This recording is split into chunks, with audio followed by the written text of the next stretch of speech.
እንግዲህ ሀገራዊ ምክክር ኮሚሽን ባቀደው መሰረት በእቅዳችን መሰረት ስራችን በሚገባ እየተካሄደ ነው። በጠበቅነው ልክ እየሄደ ነው። በአሁኑ ሰዓት በ500 ተሳታፊዎች የተቋቋመው ቡድኖች በየቡድናቸው ሲመካከሩ ቆይተው ዛሬ አብዛኞቹ ተግባብተው በምክር ሀሳቦች ላይ ፊርማቸውን አውለው እየጨረሱ ነው። በዚህ ሂደት ውስጥ አለመግባባቶች፣ ግጭቶች አልነበሩም አይባልም። በመኖራቸው ምክንያት ግን ይሄ ምክክር አስፈላጊ መሆኑን የበለጠ አረጋግጠናል።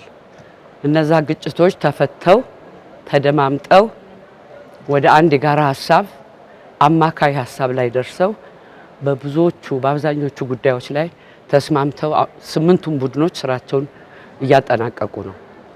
ከዚህ ቀጣይ እነዚህ 8 የምክክር ቡድኖች ያዘጋጇቸውንና የተስማሙባቸውን ምክረ ሀሳቦች የሚያጣጥም ሃርመናይዝ የሚያጣጥምና የሚቃረኑ ነገሮች እንዳይኖሩ የሚጠነቀቅ ወይ ደግሞ ድግግሞሽ ያሉባቸው ምክረ ሀሳቦችን ወደ አንድ ለማምጣት የሚሰራ ቡድን ተቋቁሟል። በየ8ቱም ቡድን ተመርጠው ጨርሰው ስራቸውን ዛሬ ከሰዓት በኋላ ይጀምራሉ። እነሱ የሚሰሩት ስራ